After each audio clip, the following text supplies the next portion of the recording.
Чемпиондар лигасы өте қайнап жатыр. Қызық ойындар, топ ойындар болып жатыр. Каталондық Испания мен итальяндық Интер клубы кеше өте керемет деңгей көрсетті және Ламин Ямал бүкіл әлемді таңғалдырып жіберді. Донарума не деген топ деңгейде Арсенал бір гол соға алған жоқ. Дембеле болса өзінікін дәлелдеп тастады. Чемпиондар лигасына тоқталамыз және футбол ақпараттарын айтатын боламыз. Сіздер болса біздің арнамызға тіркеліп, лайк басып әрине комментария қалдыруды ұмытпаңыздар. Ал біз болсақ жаңалықтарымызды бастайық. Серджио Консейсао мен Миланның жолы бір жолата айырылды. Португалиялық бапкер осы маусым аяқталған соң міндетті түрде жұмыстан кетеді. Оны бізге жеткізіп отқан әрине Calcio Mercato басылымы. Клуб басшылығы тіпті Италия кубогын алып берсе де жұмысынан қуғысы келеді. Енді разгром істеп тастаса да бәрібір по-любому жұмыстан қуғысы келеді Серджио Консейсаоны. Консейсао Давид Калабриямен келісе алмай қалыпты. Одан да басы клуб басшылығымен де келісе алмаған және Златан Ибрагимовичпен де келісе алмаған. Енді Златанмен келісе алмадың ба, Миланнан қуласын деген сөз ғой енді. Жалпы Консейсаоның мінезі де сәл баршылық. Златанның өзі де қоя салмаған, Златанның өзі де клуб басшылығыдан Консейсаоны жұмысынан қуған қалап отыр. Мұндай жағдайда бір-бірімен келіспейтін бұрынғы футболшыларды әсіресе шешуші лауазымда бір клубта бірге ұстау қиын. Консейсао кезінде Милан Чемпиондар лигасы аймағына өте алмады. Ал бұл клубтың маусым алдындағы басты мақсаты болатын. Сондықтан оның кететіні анық, енді тек қоштасу қалай өтетіні маңызды. Дерек көзге сүйенсек, егер Серджио Италия кубогының финалында Милан Болоньямен өтетін ойында жеңіске жетсе, ол өз еркімен отставкаға шығып кетеді. Клубпен абыроймен қоштасады, яғни даңқтың шыңында кетуге тырысатын болады.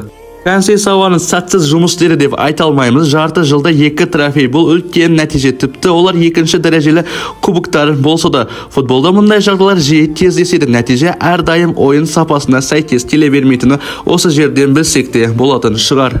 Консейсао нашар бапкер деп айта алмаймыз. Интердің өзін 3-0 есеппен жеңу не деген керемет нәтиже. Енді Консейсаоның кетуіне себеп енді клубтың ішіндегі кикілжіңдер. Кикілжің болмағанда енді Консейсао клубта тағы бір маусым қалатын болатын еді. Жалпы енді Миланнан тағы бір-екі ойыншылар кетеді және Консейсао да осы Болоньядан кейінгі ойындан кейін жұмысқа келмейді. Жалпы енді Консейсаоны келесі маусымда Миланда көрмейтін боламыз. Чемпиондар лигасына енді тоқталайық, көп созбайық. Енді Барселона және Интер арасындағы ойын. Бұл ойын енді көбісі айтқан болатын. Барселона фаворит деді, жеңіске жетеді деді, ойында жейді деді, ойында жеді. Бірақ енді өкінішке орай кешегі ойында жеңіске жете алмады. Жалпы Барселона клубы ойын басталғаннан кейін жаймендеп ойнаймыз деген еді, бірақ оған Интер клубы жол қойған жоқ. Жалпы кешегі ойында Интер бірінші гол неожиданно кіріп кетті. Ойын бастала салысымен Интер енді шабуылдап көрейік деді. Қорғанысқа жататын болсақ, ойынның соңына дейін бізді Барса қинап тастайды деді. Ойын басталды, Интер шабуылды бастайды. Интердің ойыны өте керемет. Тюрамның өзі бірінші минутта гол салып тастады. Мына голды қарасаңыздар, не деген, мына жерде енді Мартинесті магазинге жұмсай салды. Бірінші гол салғаннан кейін бәрі күтпеген нәтижедей болды. Команданың бапкері Инзагидің өзі де ондай нәтиже күте қойған жоқ. Бірақ енді қазір Интер клубы қорғанысқа жатпай тағы да біраз шабуылдап көрейік деді. Барселона жаймендеп өздеріне темпті алып пастасып енді атака жасап жүрген кезде Интер бір атакаға шығады. Ол кезде угловой болады, бұрыштама болды. Бұрыштамадан тағы да Дюмфрис гол салады. Дюмфристің екінші голы через себе десек те болар, өте керемет деңгейдегі гол. Не деген гол мынау деймін, өте керемет голдардың бірі болды. Бұл жерде енді Барселонаның ойыншыларының біразының үміті үзілгендей болды және Барселонаны бір сілкіп алды Интер клубының ойыншылары. Ал одан кейін Ламин Ямал шықты. Біз әлі өлген жоқпыз, біз тіріміз деп енді өзінің керемет деңгеймен дриблингтен жасап тұрып маңдайшаға тигізеді және Ян Зомердің қақпасына гол кіреді. Есеп 2-1. Барселона клубы есепті қысқартуда. Бірақ мойындауымыз керек, мына Ламин Ямалдың голы өте керемет деңгейде өтті. Не деген керемет деңгей. 17 жастағы бала, менен 4 жас кішкентай бала осындай деңгей көрсетіп жатыр. Lamine Yamal'dың ойыны өте керемет деңгейде болды. Дриблингтерде, пастары және бұл ойында өте қауіпті болды. Бірінші таймда керемет деңгей көрсетті, ал екінші таймда қатты көзге түсе қойған жоқ Ламine Ямал. Ал бұдан кейін Педри Рафиняға пас шығады, қарасаңыздар керемет пас шығады. Ал Рафиня болса баспен Ферран Торреске береді. Ферран Торрес осы жерде гол салады. Бұл жерде енді бір 95%-дік гол деді, және Ферран Торрес соны қабылдап керемет гол салды. Кешегі ойында Ферран Торресте біраз мүмкіндіктер болды. Бірінші таймның өзінде хет-трик жасайтын мүмкіндік болды, бірақ соны дұрыс пайдалана алған жоқ, өкінішке орай. Хотя бы кешегі ойында бір гол салып кетті. Ал одан кейін Барселона клубы тағы да шабуылдар ұйымдастырды, пастар кетті, шабуылдар ұйымдастырды. Оның бәрін әрине қақпашы Ян Зомер қайтарып отырды. Жалпы кешегі ойында Барселона клубы Интерді жеп тастай алды. Ал Интер болса өздерінің келген мүмкіндікті дұрыс пайдаланып, және голдар салып отырды. Өте керемет, қонаққа барғанда осындай деңгей көрсету керек. Ал енді Интер клубы тағы да угловой көтереді. Бұрыштамада Дюмфрис тағы гол салады. Енді Дюмфрис айтқан шығар, мен гол салайын, сендер теңестіріп атсыңдар деп ашуланған шығар. Кешегі ойында Дюмфрис қорғаушы бола тұра өте керемет деңгей көрсете алды. Негізінде Дюмфристен оң қанат қорғаушы, бірақ соның өзіне кешегі ойында 2 гол және 1 нәтижелі пас берді. Ал бұдан кейін енді Барселона есеп тағы да теңестірейік дейді. Дани Ольмо топты шығарады. Одан кейін Ламine Ямал бұтының арасында өткізіп жібереді. Одан кейін Рафиня өте керемет етіп гол салады. Бірақ енді Рафиняның атына жазылмайды, себебі Ян Зомерге тиген рикошет болады және есеп 3-3. Гол енді автогол болып саналады. Кешегі ойында байқасаңыздар, Жерар Мартин деген ойыншы жақсы деңгей көрсете алмады. Жалпы Жерар Мартинді жоқ деп есептесек те болатын шығар. Соң Жерар Мартиннің позициясынан жаңағы Дюфрем гол салып жатыр. Енді тілім жақсы келмей жатыр. Бірақ сол ойыншы өте керемет Жерар Мартинді жеп тастады. Барсаның қорғанысын бұзып тұрған сол Жерар Мартин. Енді келесі ойында Балде шығатын болады. Бір өкініштісі кешегі ойында Жюль Кунде жарақат алды. Келесі ойынға енді Жюль Кунде шықпайтын болады. Жюль Кунде кешегі ойында Ди Марконы жеп тастады. Бірақ енді келесі ойында Ди Марко сәл болса да жақсы өнер көрсетеді. Бірақ енді кешегі ойындағы Жерар Мартин келесі ойынға шықпайды, себебі Балде жарақатынан айығады және негізі құрамда өнер көрсетеді. Бұл жаңалық енді Барселона жанкүйерлері үшін өте керемет жаңалық болған шығар. Paris Saint-Germain және Arsenal арасындағы ойынға тоқталайық. Арсеналдың алаңында өткен ойында Paris Saint-Germain 0-1 есеппен жеңіске жетті. Енді өздерінің үйіне барып Paris Saint-Germain Арсеналды жазалайтын шығар.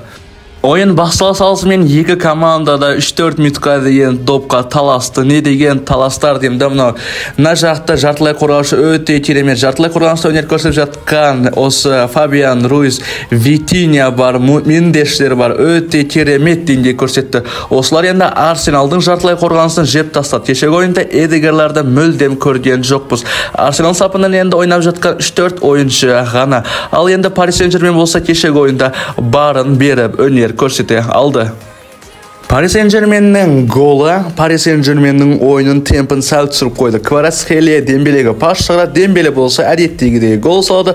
Соның арқасында енді Paris Saint-Germain ойын темпін сәл түсіре бастады. Ал Арсенал болса жарты сағаттай ойнай алмады. Одан кейін ойына бастады. Кешегі ойында Дембеле жалғыз голын салды және осы Дембеленің арқасында Paris Saint-Germain қонақта жеңіске жетті. 16 минутта Тимбер Кварацхелиді құлатты. Бұл жерде енді көбісі пенальти болады деді. Кварацхелидің өзі де пенальти сұрады. Бұл жерде енді 90% пенальтиға тартпаған үшін төрешінің өзі де енді 100% сенімді болмағандықтан Кварацхелиге негізінде пенальти бермеді.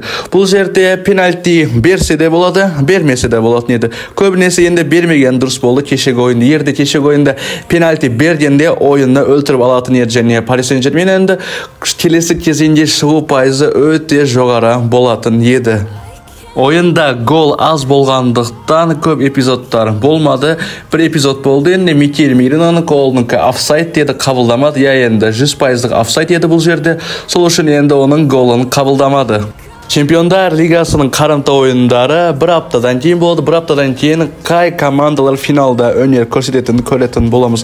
Ал достар, біз видеомызды жалғастырайық. Енді футбол ақпараттарын жеткіземіз. Сіздер енді біздің еңбегімізді бағалап, лайктарыңызды аямаңыздар.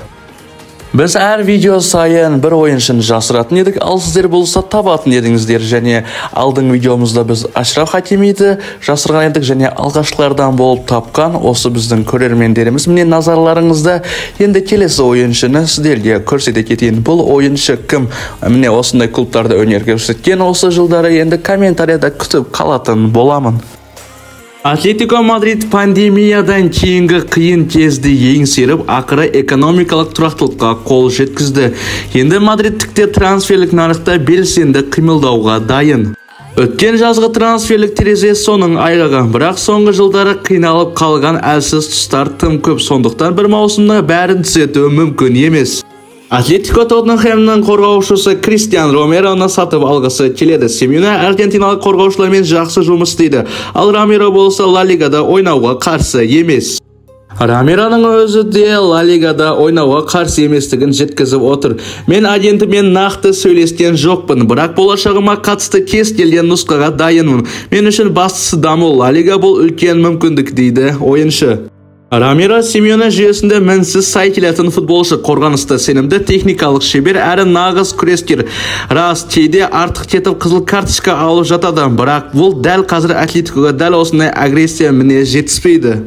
Ал қазір қорғаныс шебі мәселеге толы. Кламен Ланглем Барселонадан жалға алынған. Егер каталондықтар жеңілдік жасамаса, оны сатып алу қиынға соғады. Сол себепті енді бір жақсы қорғаушы алғысы келеді. Кламен Ланглеге сенудің қазір ешқандай қажеті жоқ.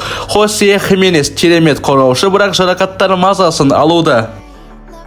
Жалпы қазіргі уақытта Атлетиконың қорғаушыларда қартайған, жастары келді. Сол себепті енді жаңа жас қорғаушы алуы тиіс. Витцел де қартайды, Витцел кететіні анық, және Аспиликуатты. Сезар Аспиликуатты Челсиден келді, оның да жасы келді, енді ол да кетеді, және Ленорман енді біраз қателіктер жіберіп жатыр, оған тәжірибе қазіргі уақытта жетпей жатыр. Сол себепті енді Атлетиконың қорғанысы сәл болса да нашарлап тұр қазіргі уақытта. Егер Ромеро келетін болса, ойбай-ай, не деген ойын болады. Ромероның мінезі де бар, төбелесе де алады, пас та береді, ойналады, баспен де керемет голдар салып отырады. Тоттенхэм клубы 70 миллион евро сұрап отыр, ал енді Атлетико болса 50 миллион евродан артық ақша бере алмаймыз деп жатыр. Келесі маусымда Тоттенхэм чемпиондар лигасында ойнамайтын болса, қазір Лига Европада ойнап жүр, Лига Европаны жеңіп чемпиондар лигасында ойнайтын болса, Ромеро қалады.